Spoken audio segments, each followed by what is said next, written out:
আচ্ছা, আজ সকালে ঘুম থেকে ওঠার পর আপনার শেষ দেখা স্বপ্নটা কি মনে আছে? নিশ্চয়ই নেই। কিন্তু কেন আমরা ঘুম থেকে ওঠার 5 মিনিটের মধ্যেই প্রায় 90% স্বপ্ন ভুলে যায় তা জানেন?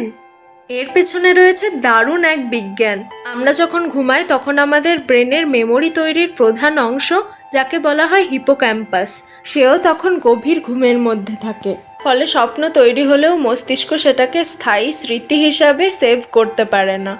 দ্বিতীয়ত, স্মৃতি ধরে রাখার জন্য আমাদের মস্তিষ্কে একটি হরমোনের প্রয়োজন হয় যার নাম নর এপিনেফ্রিন।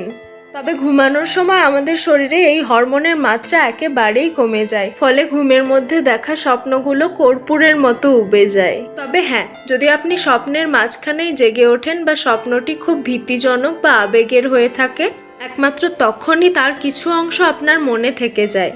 আপনার কি কখনো কোনো অদ্ভুত স্বপ্ন মনে রয়ে গেছে? তা কমেন্ট বক্সে শেয়ার করতে পারেন কিন্তু। আর এমনই নানা বৈজ্ঞানিক রহস্য জানতে আমার চ্যানেলটিকে এক্ষুনি সাবস্ক্রাইব করে নিন।